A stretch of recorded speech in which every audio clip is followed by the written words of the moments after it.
Enfance et Sourire 33, on est un collectif par rapport au protocole sanitaire pour les primaires.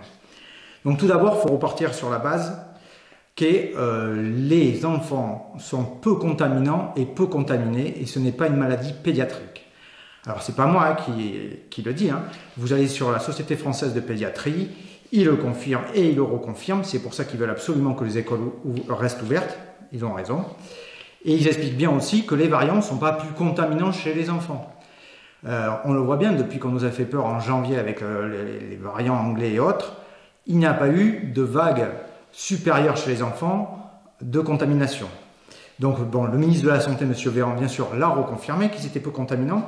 Donc on se pose la question, s'ils sont si peu contaminants, le bénéfice de cette mesure, c'est-à-dire depuis 4 mois qu'ils ont le masque, de combien on a économisé d'hospitalisation.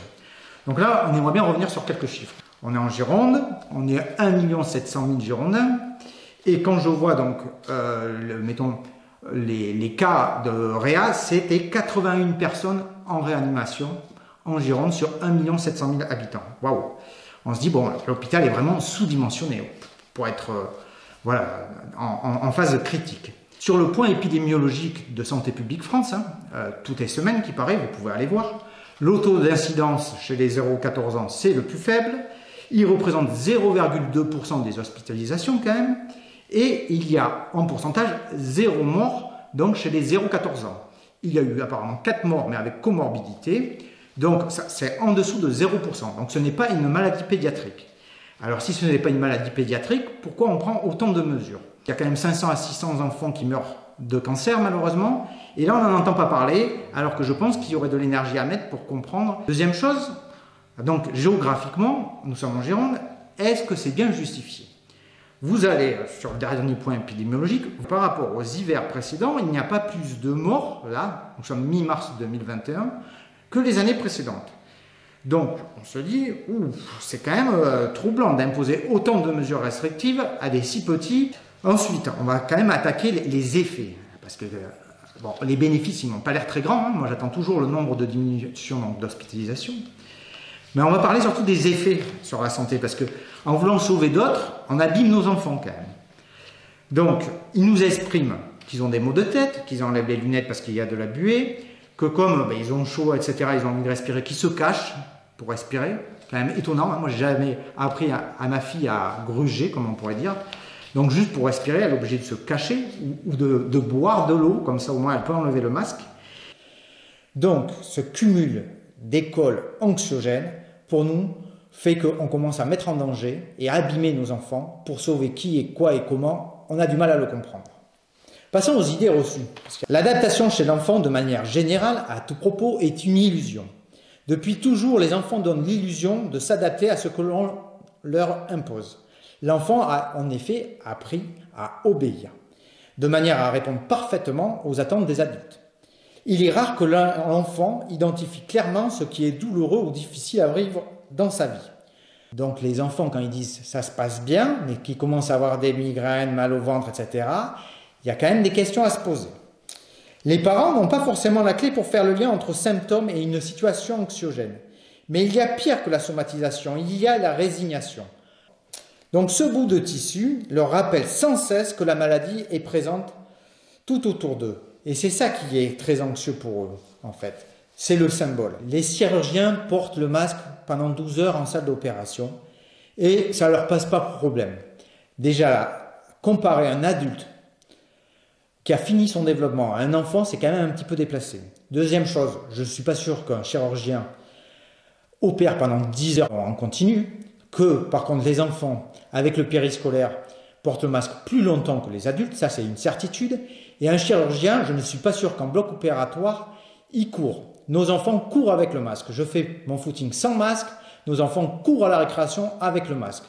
Alors excusez-moi, la comparaison me paraît un petit peu déplacée. On nous répond, style donc mon inspectrice m'a dit, c'est comme ça, le protocole c'est un décret, c'est imposé, vous n'allez pas le discuter, donc il faut que vos enfants l'appliquent. Et donc, on m'a remis un document qui est l'avis du Haut Conseil de la Santé publique. Dans cet avis du Haut Conseil de la Santé publique, ils indiquent quand même une autocontamination pourrait être favorisée si l'enfant touche le masque puis se frotte les yeux par exemple. Pensez-vous qu'à 6 ans, un enfant, il ne se touche pas le masque, il ne se frotte pas les yeux. Donc, eux-mêmes, ils indiquent, en gros, des effets peu efficaces du masque. Donc, comparer un chirurgien dans la façon dont il porte, c'est un professionnel, c'est une chose. Un enfant de 6 ans, va falloir m'expliquer l'efficacité du masque chez eux. Deuxième chose, l'UNICEF, l'OMS indique « Ne touchez pas votre masque pendant que vous le portez, ne portez pas un masque sale, endommagé ou mouillé. » Suite à une récréation, le masque est plus que mouillé, voire sale. Et pourtant, le masque reste jusqu'à midi. Donc, l'efficacité, on se pose des questions. Après le premier confinement, ces mêmes pédiatres, ils étaient bien persuadés que le confinement avait fait beaucoup de mal et qu'il fallait laisser les écoles ouvertes. Tout à fait. Par contre, ces 20 présidents de sociétés savantes de pédiatrie, vous pourrez aller le voir, sur le quotidien du médecin, indiquent « Le port d'un masque dans les crèches, les écoles maternelles et primaires pour les enfants n'est ni nécessaire, ni souhaitable, ni raisonnable. » Bon, monsieur Didier Pittet, qui est le président de la mission indépendante que monsieur Macron a souhaité pour évaluer les mesures Covid. Donc monsieur Pittet indique sur France Inter, qui est quand même pas non plus une radio très complotiste, donc mi-février, le masque pour les jeunes de moins de 12 ans ne devrait pas être porté. Alors comment se fait-il qu'on écoute le conseil scientifique Covid qui dit les enfants sont adaptables, mettons le masque fin octobre, et mi-février, monsieur Macron, vous avez souhaité cette commission, vous n'arrivez pas à écouter monsieur Pittet. Deuxième effet, et là c'est des professionnels quand même, des pédopsychiatres, des psychiatres, qui parlent bien d'une vague de détresse psychique. On voit bien qu'il y a un impact délétère, comme ils disent, de stress chronique sur un cerveau en plein développement. Et donc là, ce qui est le plus troublant encore, c'est que le point épidémiologique de Santé publique France, elle fait bien cas des augmentations de dépression, des troubles anxieux, des conséquences sur le sommeil, mais les études sont que à partir de 18 ans. À croire que comme ils ne votent pas, ceux qui sont en dessous de 18 ans, on s'en fiche.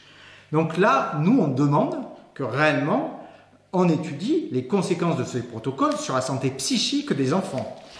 Parce que les pédiatres, quand même, hein, donc la Société française de pédiatrie dit « Augmentation sans précédent des consultations ambulatoires et hospitalières en admission aux urgences et des hospitalisations pour motifs psychiatriques tels que anxiété, idées noires ou gestes suicidaires, souvent dans un contexte de maltraitance. » 1 an après le début de la pandémie, un paradoxe doit interpeller. Alors que les enfants ne meurent pas de la Covid, un grand nombre est en grande souffrance psychologique et disent avoir envie de mourir. C'est-à-dire qu'on prend des mesures pour sauver d'autres personnes, mais on est prêt à entendre des enfants qui ont envie de mourir. C'est la Société de pédiatrie qui indique ça. La Société de pédiatrie, quand même, indique une chose qui est très troublante. En Suède, il n'y a eu ni confinement, les écoles sont restées en permanence ouvertes, les enfants donc, et les instituteurs ne portent pas le masque, et malgré ça, c'est des professions qui ont été 2 fois moins contaminées que les autres professionnels. Donc en France, je pense que certains syndicats ont peur des enfants, demandent toujours plus de mesures, mais la Société de pédiatrie devrait les rassurer quand même.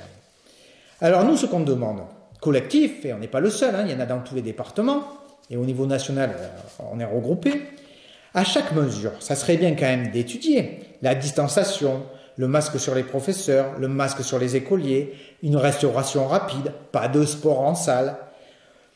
C'est quand même troublant que donc un pays qui prend beaucoup moins de mesures, aujourd'hui, France TV Info, la Suède, indique qu'il y a moins de morts aux 100 000 habitants en Suède qu'en France. Donc à croire que nos mesures, elles sont quand même pas très efficaces. Nous, ce que nous demandons, c'est que l'avis du Haut Conseil de la Santé publique soit au minimum révisé. Monsieur le Président de la République, vous avez dit nous sommes en guerre. Drôle de guerre d'être contre un virus. Mais c'est surtout, est-ce la jeunesse macronienne? Parce que faire entrer des enfants en guerre, c'est quand même très surprenant. Vous parlez souvent de bienveillance. Est-ce que c'est bienveillant de prendre des mesures qui abîment nos enfants? On peut vous envoyer des centaines de témoignages. Les pédopsychiatres, psychologues, orthophonistes, quand même, lèvent le doigt sur cette mesure et sur ces mesures délétères. Donc, Monsieur le Président, on vous demande d'alléger au plus vite le protocole sanitaire et d'abroger le décret concernant le masque. Merci.